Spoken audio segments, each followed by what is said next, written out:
Hola chicos y chicas, bienvenidos a un nuevo vídeo del curso de análisis estadístico multivariante. En este vídeo vamos a ver cómo realizar un análisis factorial en SPSS. En este caso disponemos de los datos de 20 alumnos de un grupo de segundo curso de bachillerato relativos a las calificaciones de diversas asignaturas. Esas asignaturas son lengua, matemáticas, física, inglés, filosofía, historia, química y educación física.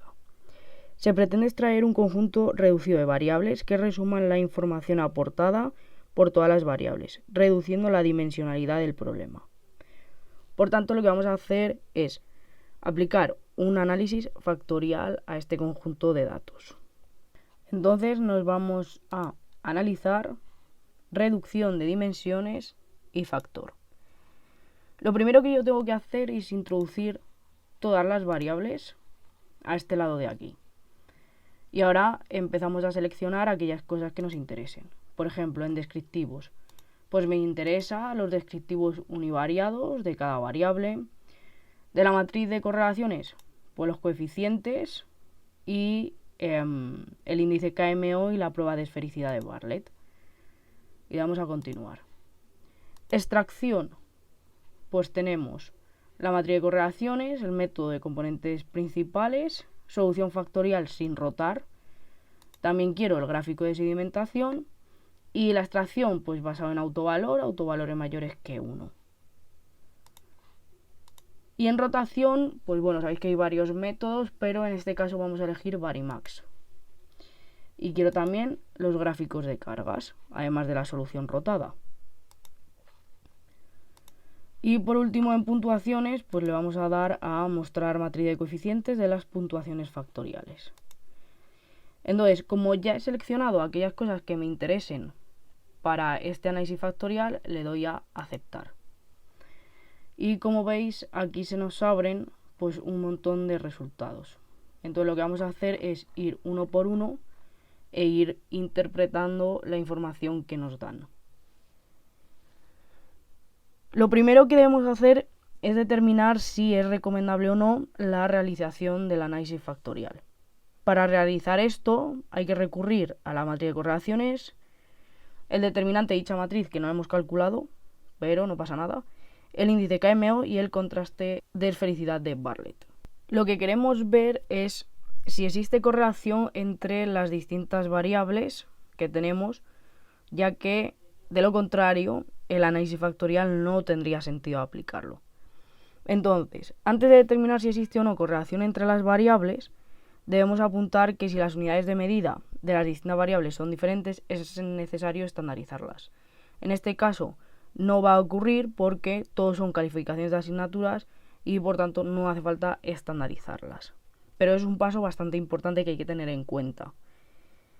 Una vez que tenemos eso establecido, vamos a realizar o a interpretar la matriz de correlaciones. Analizando esta matriz de correlaciones, así de manera resumida, pues podemos ver que existe una correlación alta entre las asignaturas de letras, que son lengua, inglés, filosofía e historia, por los resultados que obtenemos. Igualmente con aquellas de ciencias, como son química, física y matemáticas. Y por otro lado está educación física, que se puede ver que mantiene una correlación bastante baja, excepto con lengua, inglés e historia. Eso por un lado. Y que bueno, si queréis así, en plan resumido, pues tendríamos 3 grupos: humanidad de letras, ciencias y educación física. Luego tenemos la prueba de KMO y Bartlett. Esta prueba pues nos da un valor de 0,626 en el KMO, que es mayor que 0,5, por lo que podemos considerar que es aceptable realizar un análisis factorial. Y después tenemos la prueba de esfericidad de Bartlett. El nivel crítico que tenemos es menor que 0,05, por lo que se puede rechazar la hipótesis nula de las variables iniciales incorreladas, por lo que también tendría sentido aplicar el análisis factorial. Bueno, pues una vez que digamos que tiene sentido aplicar el análisis factorial, pues tenemos los estadísticos descriptivos, que simplemente os aparece la media la desviación estándar y el tamaño total de la muestra. El gráfico de segmentación lo vamos a dejar para más adelante y nos vamos con la matriz de comunalidades, que es esta de aquí. Esta tabla muestra las comunalidades asociadas al análisis factorial. La comunalidad que viene, es decir, los valores de la columna extracción, indican la variabilidad de cada variable, que es explicada por el conjunto de componentes retenidas por el modelo. Se puede observar que, salvo educación física, que tiene un valor de 0,146, que esto hay que pasarlo a porcentaje para que quede más formal, pues educación física solo explica un 14,6%. Las variables quedan bien explicadas por el modelo porque el resto son todas mayores del 90%, excepto filosofía, que tiene un 84,10%. Después nos vamos a la varianza total explicada. Vemos que las dos primeras componentes son las que más peso tienen a la hora de explicar los datos. Puede que haya más componentes, pero no aparecen en la tabla porque digamos que no son útiles. Entonces, solamente tenemos dos componentes que son las que más peso tienen, que son las que van a ser más útiles para este análisis factorial, que tienen a la hora de explicar los datos. La primera componente explica un 49,962% de la inercia total de la 9 puntos y la segunda un 32,917%, con lo que en total explican un 82,879. Ese valor es este que pone porcentaje acumulado. Y ahora sí, después de ver la varianza total explicada, tiene sentido volver al gráfico de segmentación. Este gráfico de segmentación justifica la elección de dos componentes principales, punto de inflexión, que es el comienzo de la zona de segmentación de la curva, tras las dos primeras componentes para el modelo.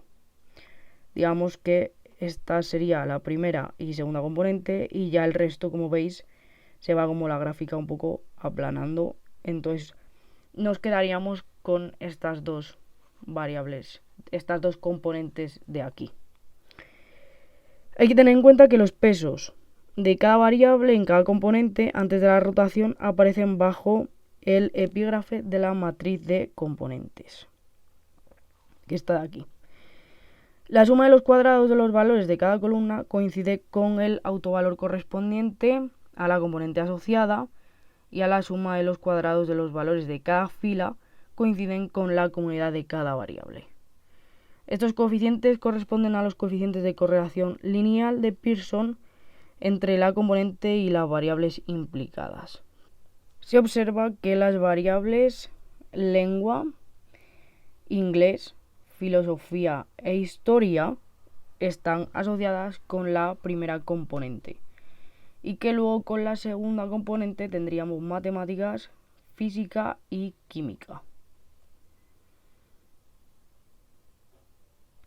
Y una vez ya tenemos analizado todo esto, como una idea de matriz de componente, el gráfico de segmentación, etc., pues nos vamos a ir a la matriz de componente rotado, que es esta de aquí, y la matriz de transformación de componente.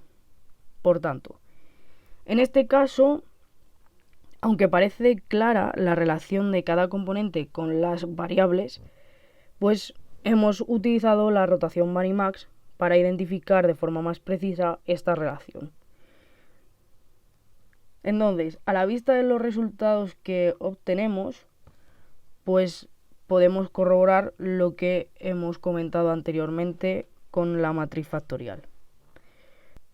Es decir, observamos que lengua, inglés, filosofía e historia pues están asociadas con la primera componente y luego tendríamos matemáticas, física y química que estarían asociadas con la segunda componente y la correlación es casi cero con la primera componente. Y ahora ya nos vamos con el gráfico de componente en espacio rotado. Esta representación gráfica de los pesos de las componentes después de la rotación es esta que tenemos aquí. Las variables se sitúan más próximas a la componente con la que están más correlacionadas.